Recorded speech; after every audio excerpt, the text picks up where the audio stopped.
It's been a while. Um, how's life? Um,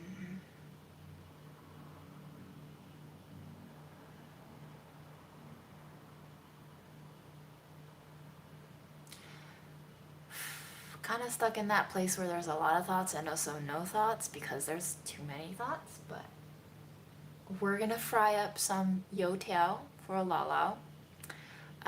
I'm gonna peel a hard-boiled egg for her. I'm gonna wash some fruits for her. Gonna pack her up her snacks for the day, and I'll take it to her. It's gonna be a pretty short live, but I figured I'd check in. And I don't think you've seen me fry youtiao before on a live. Maybe you have, but it's been a while. You've seen me make the doughs many times, so I figured let's fry up some youtiao on a live. Happy Saturday, welcome. It seems like it's gonna be a nice sunny day today in New York with a little bit of overcast and rain in the early afternoon, but otherwise, not bad. We survived Monday through Friday. I'm so sorry you got fired from your job. Um, yep.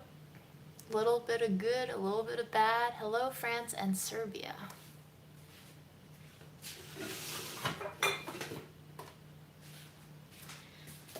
So we make a big batch of youtiao dough, and I always portion out a little bit that I'm going to fry that day, and I set it out at room temperature for about an hour to 2 hours so that it cannot be like totally cold when it hits the oil, so that there's more even cooking.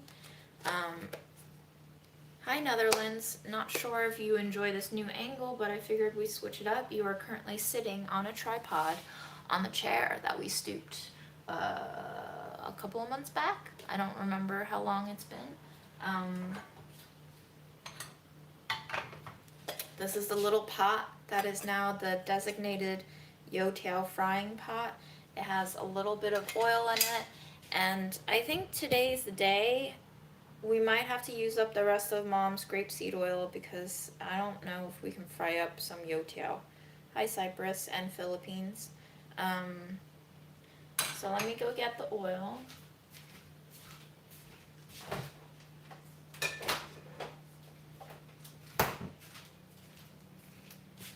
I thought this oil was stale, but it's been frying up really well. I don't know, I don't smell it anymore, but it used to smell really stale around the opening, but I've been using it, and all the youtiaos taste pretty fine. So here it goes, the last of Mom's grapeseed oil. Well, let's save a little bit. Let's just save like a tablespoon or two. This is the way I've been using all of her things, is just trying to drag out the eventual depletion.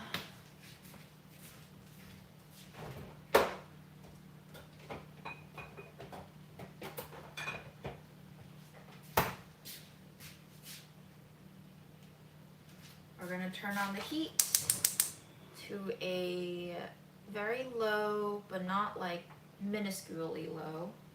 And while that heats up, I'm going to pull up chat.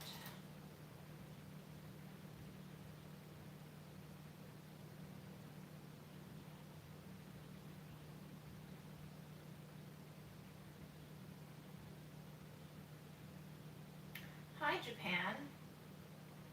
All sides of the world congregating in this lonely little kitchen. So usually, today's a Saturday, so we're off to a little bit of a late start, but Monday through Friday, I wake up around 7:30.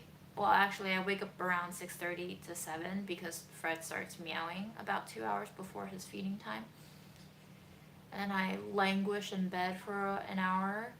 I get up at 7:58 to feed him, and while I feed him, I start prepping all of these things, and usually by the time I finish cooking, washing, peeling all the snacks for Lalo, it's around 8:45 to 9. I walk over to her. If I have to do a rapid test that day to get in, I do that, and visit her. Pretty fast visit, 10, 15, 20 minutes. If there's an issue, I talk to the nurses and figure out what's going on.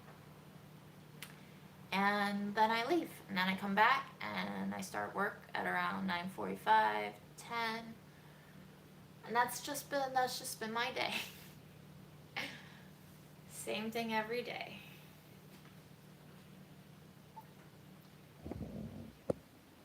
The oil heats somewhat unevenly, so I like to give it a quick swivel so that it's heating up evenly. And then for the youtiao setup,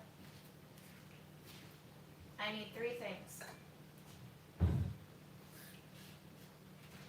I need a little pinch bowl of water to dip my hands in so that we have a non-stick release on the dough. We have some chopsticks for fishing out the fried doughnuts.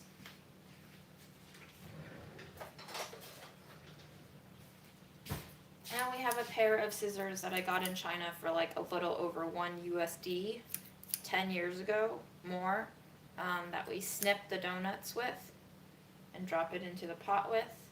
And then I need a landing pad. Usually I get a big bowl. I have my salt shaker ready to go here so that we can shake some salt on as soon as it comes out of the frying pot.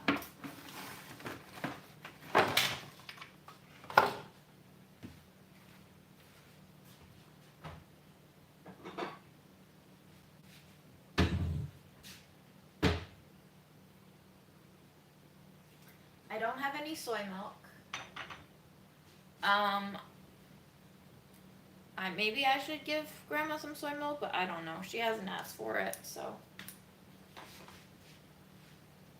I don't remember growing up eating youtiao with soy milk. I remember eating it with congee for the most part. I don't know if that's like a North China, South China divide.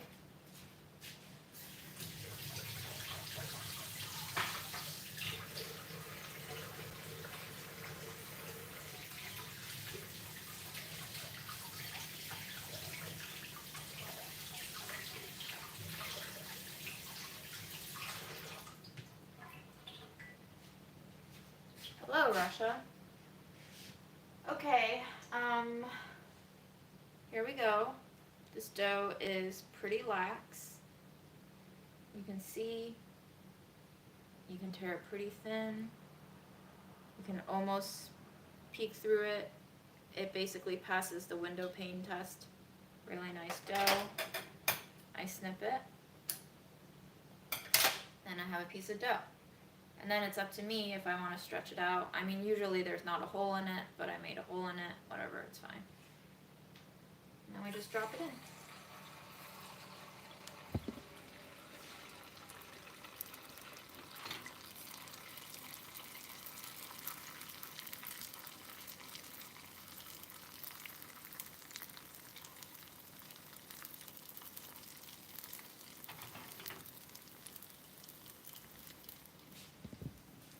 Hi, Sweden.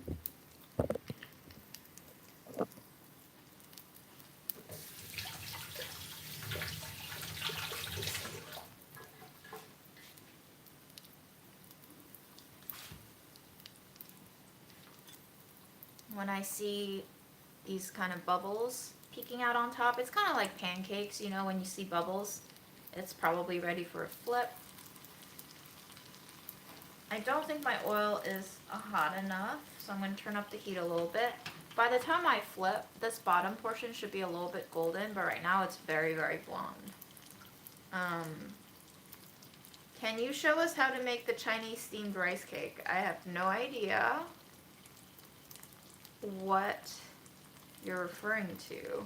I can think of Ba Bao Fan or Nian Gao, which is served usually around Chinese New Year's.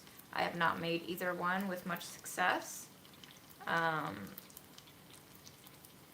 It's usually bought from stores, believe it or not. It's kind of like when you think about other cultures' food that they eat a lot, and you're sometimes you think, oh, people must make this at home because it's such a popular dish, but like, do you always make pizza at home? Pizza is very consumed in America, but I don't know if people make pizza from scratch. It's usually bought frozen or delivered. Hello, Beijing. How is Beijing? Are y'all in lockdown?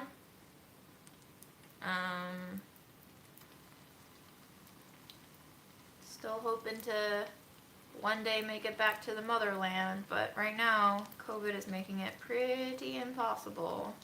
So nothing to do but to sigh.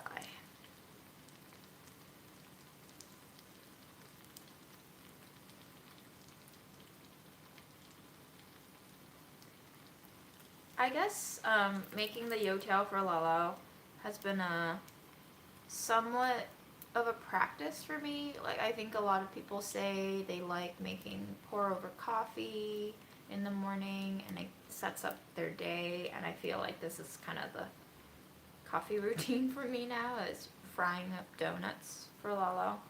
I don't know if she likes these anymore. She says she does, but Grandma also never tells me when she doesn't like something. So I just have to gauge based on how fast the food disappears. If she actually likes it, she might be getting sick of it, in which case we can switch it up. But this is pretty golden. Lala doesn't really like it super golden like this, so I might set this aside for Aaron, because Aaron likes it pretty golden.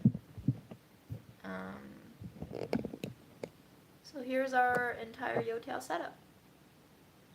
Goes off in there. We salt it, and then we move on to the next. Hand dips in water, hand pulls up dough, scissor cuts dough, other hand dips in water. We go ahead, give this dough a nice little stretch. Release from one hand, slowly drop into oil with the other.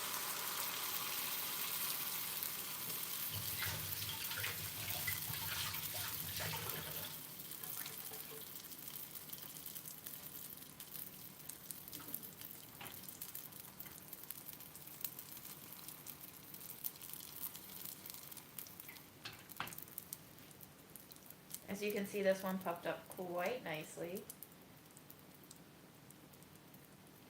No, this is a cheap IKEA saucepan, very thin. It does burn very easily, so you do have to keep an eye on it. Cheap pans and pots are usable, but they tend to burn a lot because it conducts heat super fast and super unevenly. So you just have to gauge it. Constant attention. Again, the trade-off is money is time, so if you choose to buy a cheaper pot, it'll probably end up sucking up more of your time in the end. And that's it. That's how fast that was. So this oil probably now is good. I like to just give it a nice second fry sometimes if it heats up really fast like this round, because the dough is quite wet. If the oil is too hot, the outside looks cooked, but the inside might still be a little bit raw. So if you see bubbling like this, it can probably take just a few seconds more. Once that bubbling dies down, kind of like popcorn, you can fish it out. So I'm still adjusting my oil here.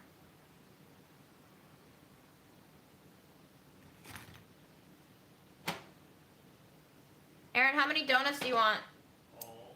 You don't want all the donuts. Okay.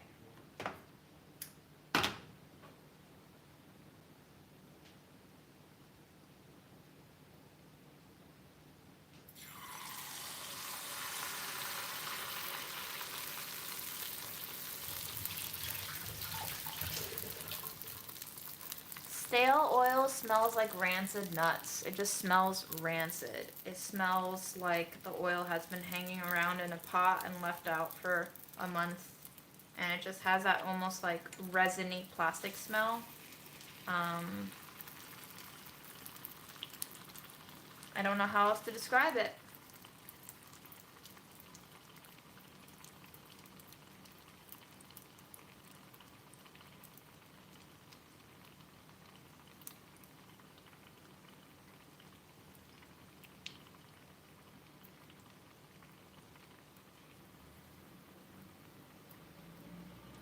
So my heat level is currently fairly low. I don't know if you can see that, but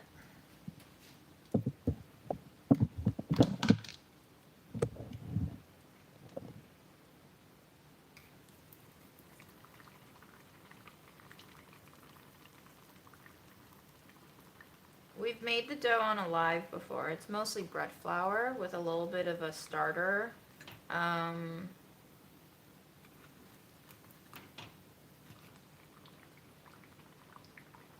Salt, sugar. This one has a little bit of a buckwheat oatmeal pancake mix that I got from a fairly bougie California brand that offered to send me some samples.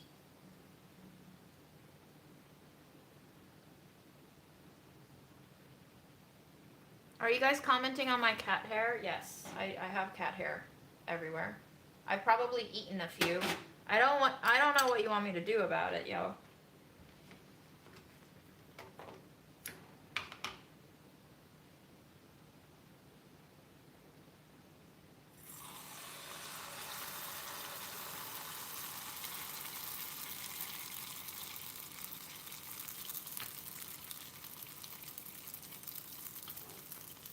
Do you want me to seal my cat in saran wrap? Pretty sure that's illegal.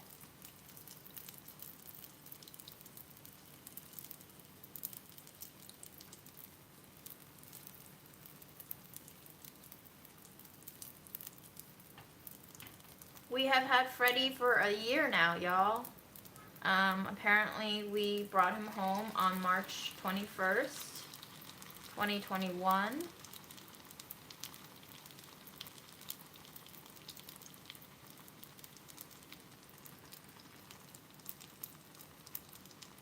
I dispose of the oil, usually just straight in the trash. Usually my trash has a lot of paper towels in it, so it should soak it up. If you have way too much of it, find a plastic bottle, seal it up, throw it in the trash. Do not drain it into your toilet. Do not drain it into your sink. It will cause a lot of sewage problems. Yes, it is very wasteful, but guess what? Most of your plastic nowadays aren't getting recycled. Even if you're putting it into the recycle bin, it's still ending up in the ocean and landfills. So don't feel too guilty about it. The world is ending. You're doing just fine, and if you feel guilt, that still means that you're trying to be a good person, which is better than not trying at all, I guess. But better is also very subjective, isn't it? Very useless of a metric nowadays. Doesn't seem like anyone's really trying to be better. Seems like everyone's trying to act better. Doesn't really get us anywhere, so just do what you gotta do, man. You gotta live, then you gotta kill. Existence is in itself violent, and if you choose to exist, you cannot escape the very intrinsic violence that you commit moment to moment. And so just be at peace with that. Try to forgive yourself for all the bad things that you keep having to do because you have to stay alive. And just move on along.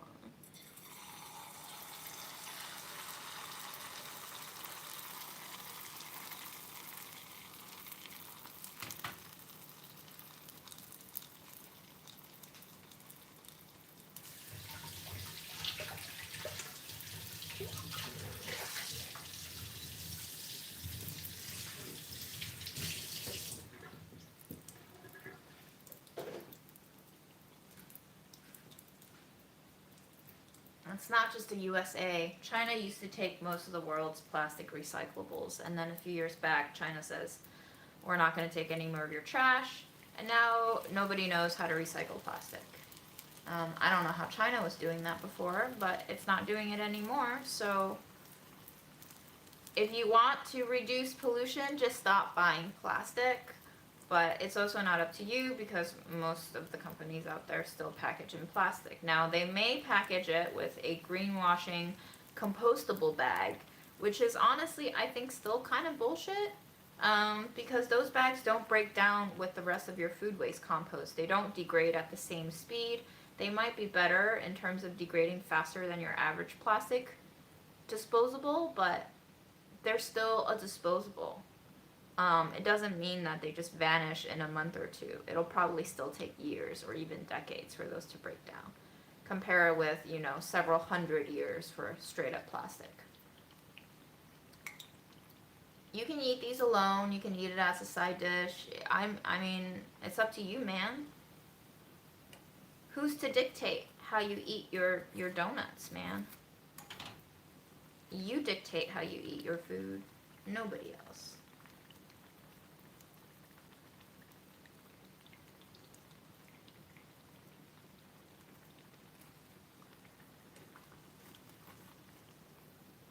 So let me just give you a little ASMR, shall we? I'm gonna go ahead and salt that one.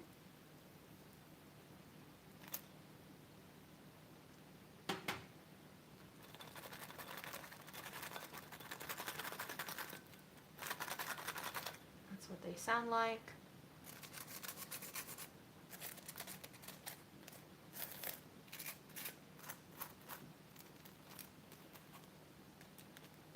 And Aaron, can I break one of yours open? Let me just break one open for you so you can see. It is crispy and soft.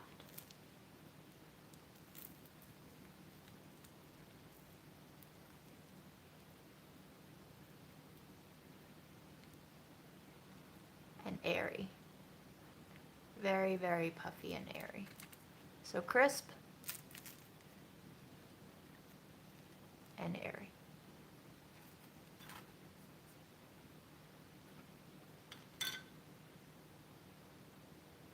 I've never frozen these. I'm assuming you can, but like with all frozen things that have been fried, they don't taste as good. It's best if you just eat these fresh. This is why I fry them in the morning so that I can take them to grandma within the hour. I've not tried making these donuts gluten-free. They will not give you that airy structure because gluten is the thing that acts as a rubber band, essentially. Gluten-free products usually tend to be on the dense, fudgy side of things because without gluten, there's nothing holding in the air. The air kind of just collapses when there's no network. Think of gluten as a balloon. If your balloon is made of not rubbery things, it will likely just disintegrate and the air will all escape. Gluten is the balloon that holds your air inside and keeps that structure intact.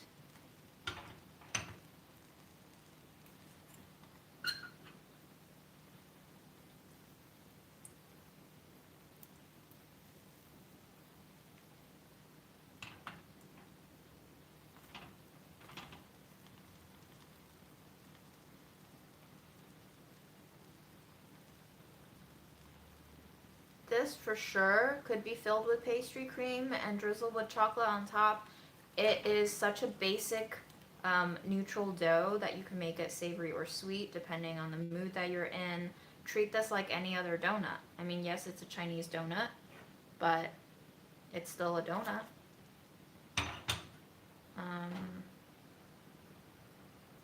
Donut is essentially just fried dough, man. It's not that cereal. You make a dough, you fry it, it's a donut.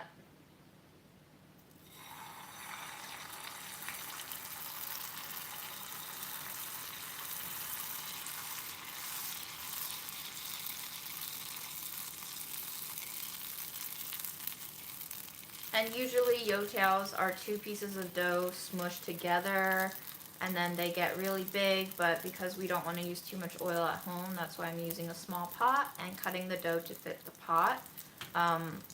Otherwise, I would just have a cauldron of oil that I would have to dump out every week. A small pot, small fry for small amounts, I think is the smartest way to go. And I try to clean this pot every week or so. You can see that there's oil buildup on the sides. There's a little bit of debris. that turns dark over time because it just little particles and crumbs start frying in the oil and they can't be fished out.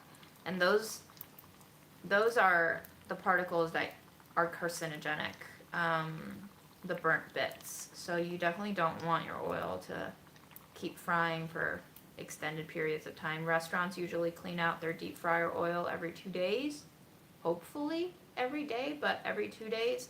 If they keep their oil until it's like black, definitely don't want to eat at that restaurant. That fried shit is definitely gonna not be great for you.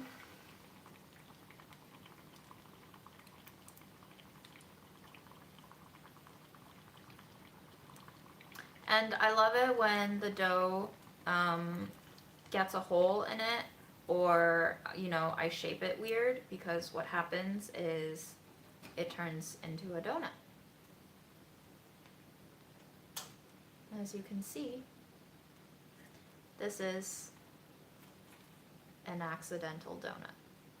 I'm pretty sure this is how donuts were first invented. Someone was just dropping dough in a pot and they were like, oh, made a hole in it, oops. I guess we're gonna have to eat this thing that now has more surface area for crispy crunchiness. Don't know why we didn't do this before. Let's make all of them like this.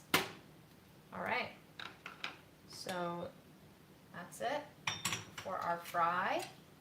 We're gonna cover it up so cat hair doesn't get into it. And I'm gonna let these cool off. I don't wanna encase them in a container right away because they still have some steam. It'll trap the steam in the container and it'll make them soggy and soft. I'll wait for them to cool off. And,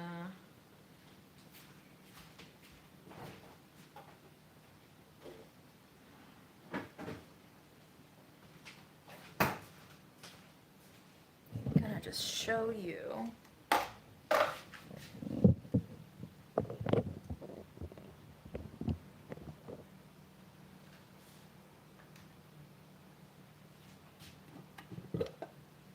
That's the dough that we made probably a week ago.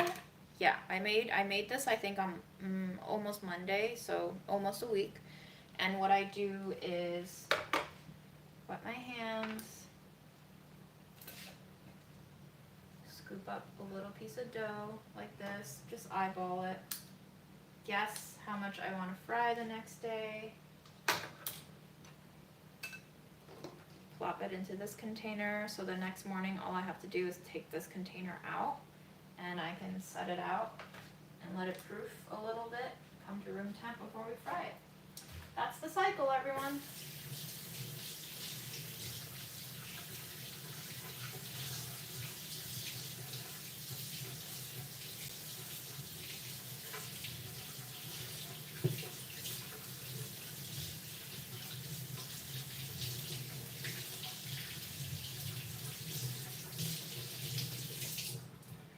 That sounds like a very cool donut, Morgan. I've never seen that donut before being made. I have no idea what you're talking about, but I am intrigued. I keep the dough in the fridge for up to 10 days. I have not, like, had to keep it for longer than that because I fry it every day. I've not frozen the dough.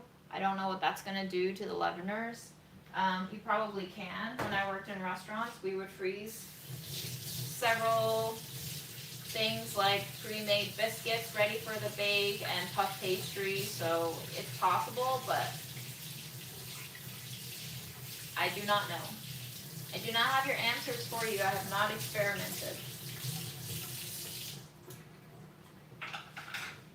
If you don't think you can fry it all within 3-4 days, then just make a smaller batch. It's easy. It's easy to make.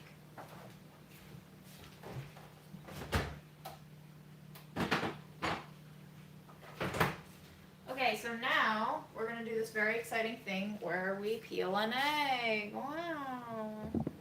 My mornings are so exciting. What I did with the hard-boiled egg was I cracked it top and bottom, just tapped it on the surface, and then I dropped it in some warm water and I let it sit for 10 minutes, and then after 10 minutes I dump out the water, I crack the egg all around on the counter, and then I plop it into warm water again and just let it sit until I'm ready to peel.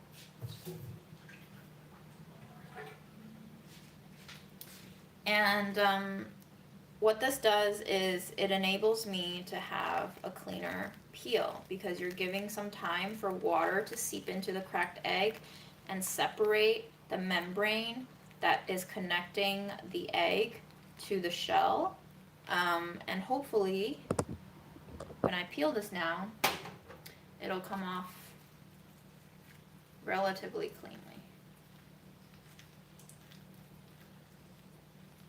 Do I pay for water? It is included in my rent as a basic utility.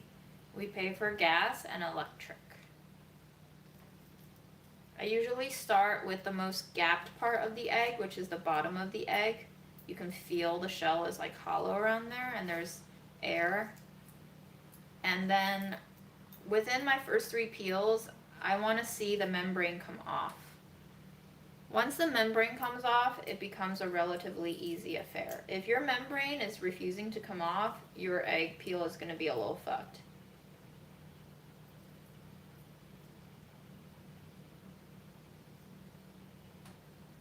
This is the membrane stuff that I'm talking about.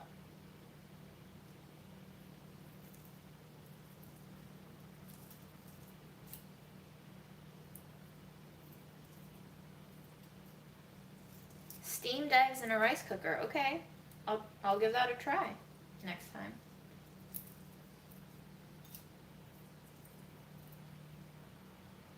Okay, I messed that up a little bit. A little chunk came off at the top, but it'll be fine.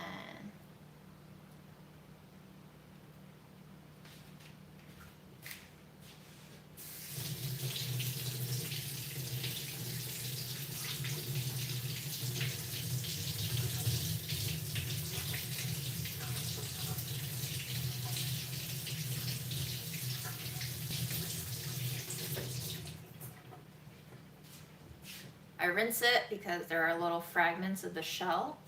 Then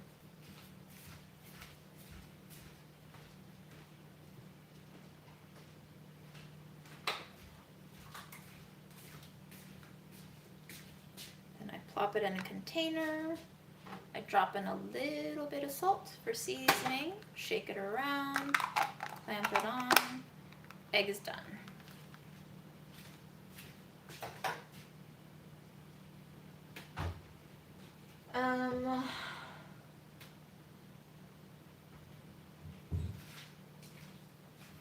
It's time to move on to our fruits. I had strawberries for Lala earlier. I think we just ran out. I will give her some grapes. And we have some oranges.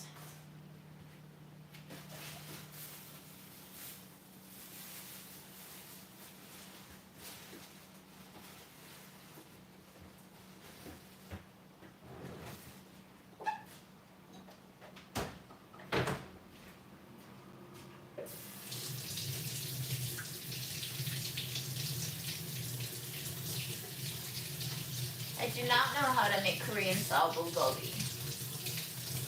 Alas.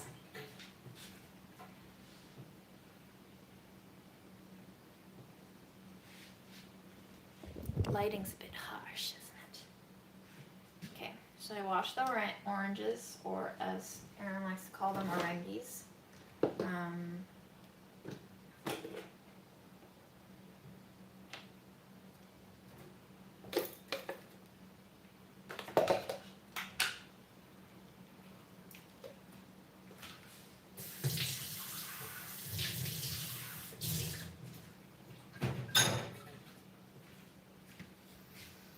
Should I walk to Brooklyn today? Or should I be a normal human being and take the subway?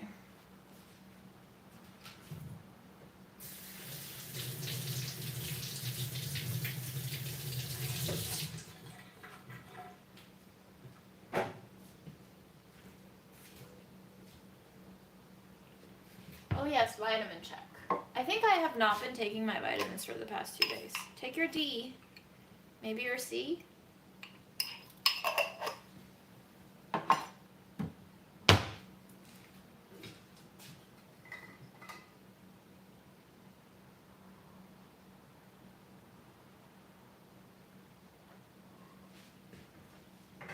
I think walk there and Subway back is a great idea. These are Candy Dreams. These are very nice. May I say, they rival the farmer's market grapes that I bought a while back, and these are only $1. I know. Very exciting.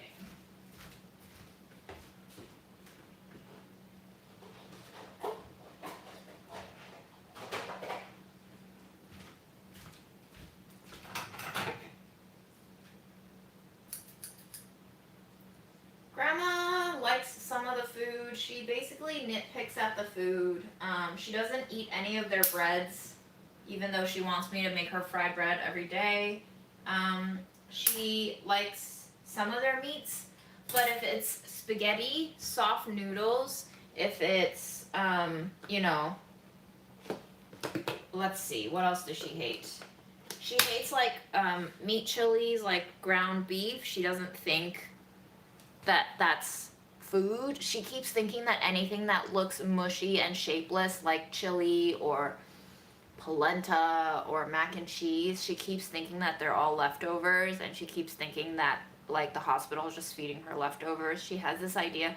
By the way, I've never stayed at a retirement home myself, obviously, but every time I go, and I go there almost every day, it seems like as good a place as there can be when it comes to long-term facilities like those.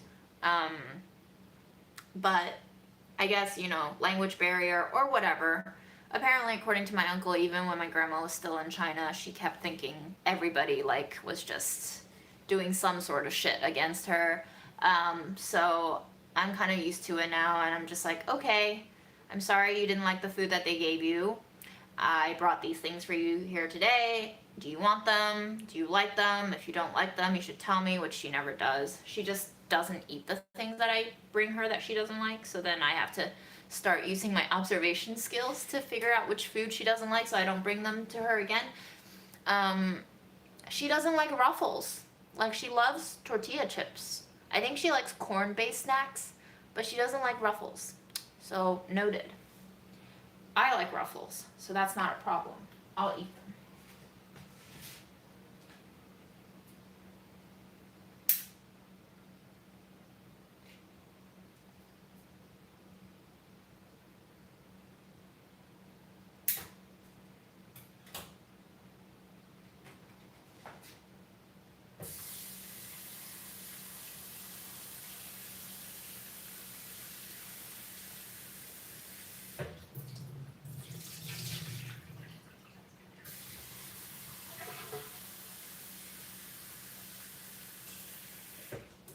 I think it is definitely a texture thing.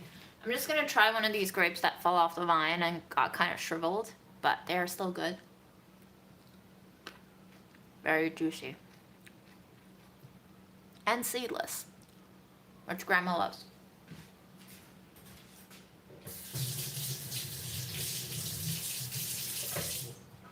I have tried cotton candy grapes once or twice, and I did not like them. They were just way too sweet, as the name would suggest. Yes.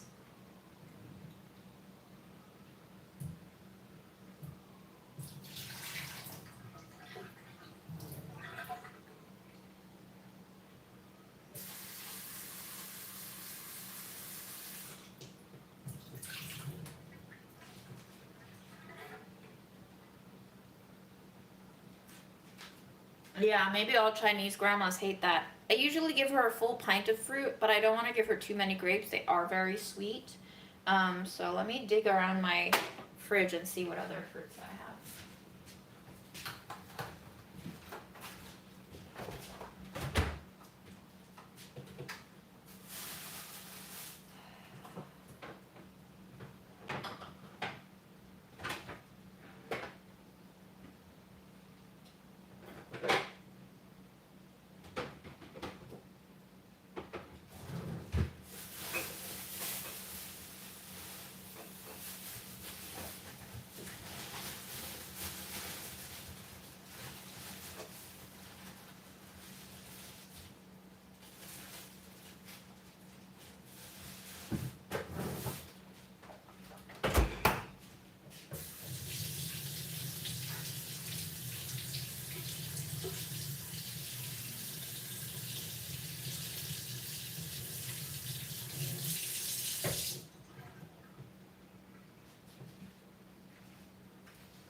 Found an apple. We're gonna peel it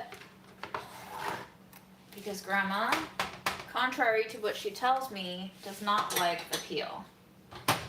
She'll say that the peel has all these nutrients and it's great, and she'll tell me don't peel it off, and I'll give the apple to her just chopped into bite-sized pieces with the peel on, and she'll say like, oh, the skin is very tough, and then I'll see her like throwing the skins away after she kind of hollows out the fruit piece with her teeth. So Grandma will say one thing and mean another. Not gonna lie, it's very frustrating for her to not just be straight up with me. It would save me a lot of time, and she would be happier. But I don't know, maybe it's the Chinese culture, or maybe it's just an old person thing, or maybe it's just a my grandma thing. But whatever it is, I don't like it.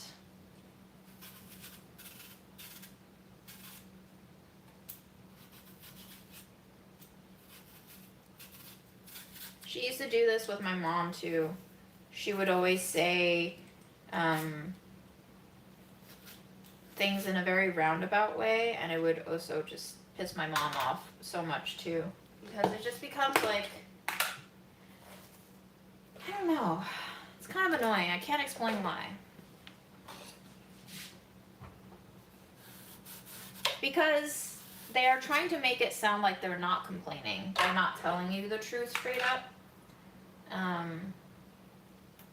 And I feel like they're almost trying to, in a way, sound like they're the bigger person while demanding all these various things. Very sweet apple. I hope she likes this one. It is a little bit bruisey though. So we're gonna cut away those pieces.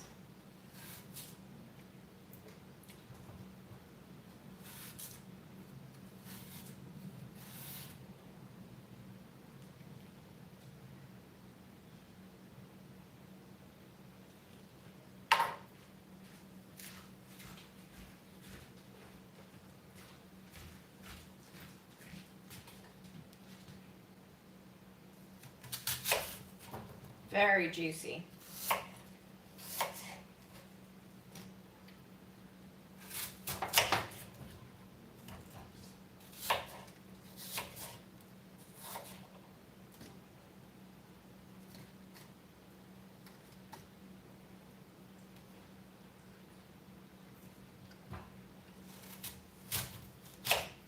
Being passive aggressive is like very Chinese though. I would say culturally it is very typical Chinese behavior to be passive aggressive, or to be like very verbally manipulative. It is, from my perspective as a first gen immigrant from China who came here at the age of 7, was for the most part raised in an American state of mind frame regarding interpersonal interactions. Like, I can't stand very fundamental parts of Chinese culture because people just don't tell you what they want, and they don't say what they mean because it's considered quote unquote polite to not say what you mean. And it's very frustrating for me. I don't know if it's an American thing or what, because I'm sure not all Americans say what they mean either, but like culturally I feel like American culture values transparency, at least at face value, a little bit more than Chinese culture does.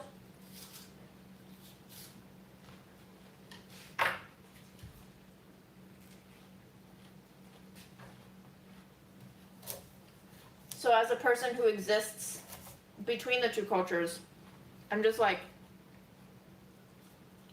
this is really fucking annoying.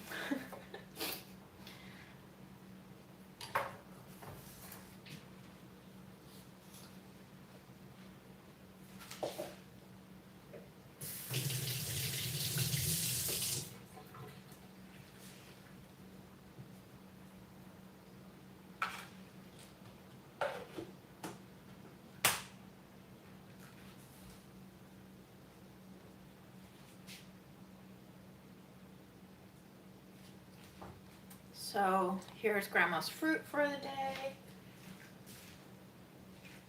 I need to find a lid.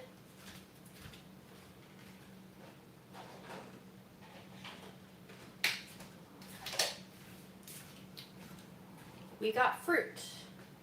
We got more fruit.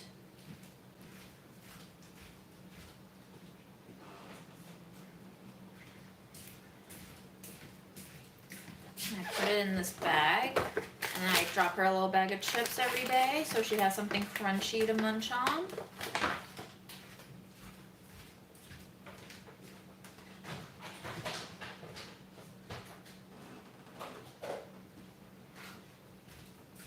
And then once I have everything else prepped, the youtiao is probably cool enough, I pack it up, and I get ready to go.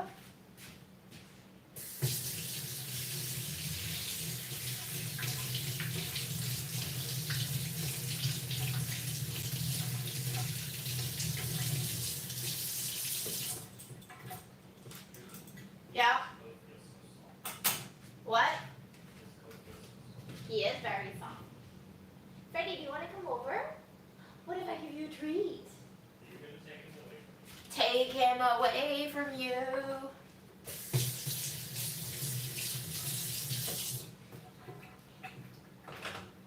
The problem with not being rude is like rude is dependent on culture, right? Like I feel like in America we would say being passive aggressive is rude too.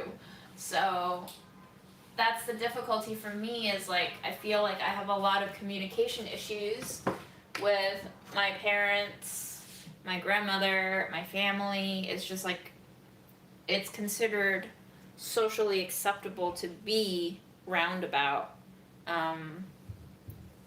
And it's really difficult navigating. It's kind of like social code switch. You can code switch with words, but you also have to code switch with practices when you exist in two different cultures. So that is very exhausting because your brain is constantly trying to figure out which road should I take. It's kind of like when you're on a highway and then you see exits and then you have to like think on the spot. Holy crap, is that the exit I should take? And if you don't take that exit, then you wind up either getting lost or having to go like an hour or two out of your way to get back on track. Same thing with culture.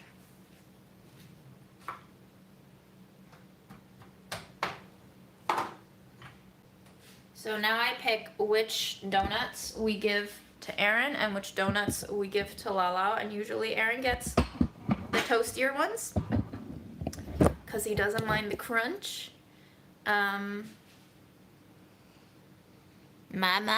Ooh, you're not stable. They smell really good.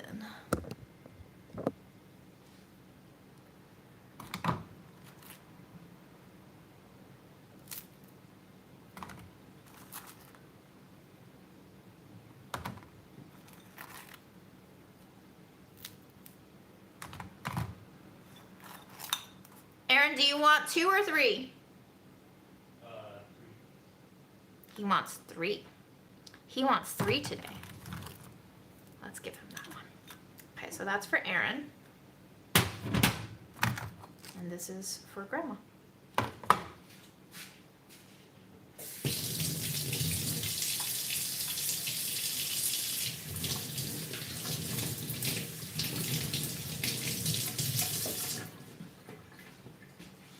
Let's see if we can get Freddie to come in for a little cameo for our goodbye. Aaron, may I have the hat? What, this one? I'll take the other one. Hat, okay.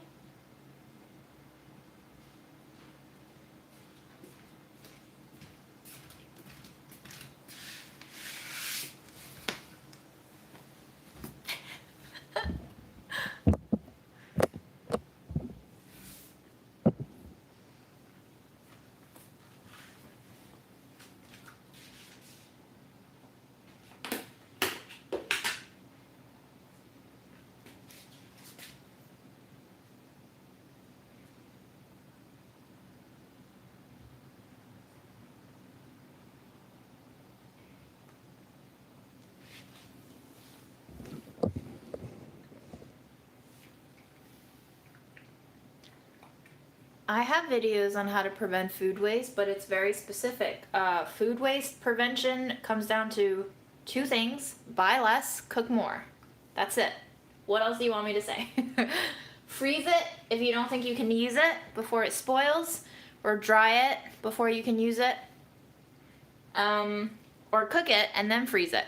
Don't you need to buy ingredients to cook? How are you gonna cook more by buying less ingredients? You buy less ingredients so you can finish them before you have to waste them. Then you go out shopping again. Oh, I'm giving Fred some very expensive freeze-dried duck. This is not youtiao. Yeah, did you like? Did you like? Yes.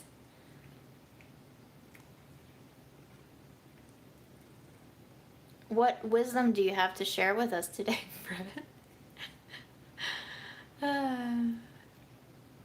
Huh? Freddy? What do you think?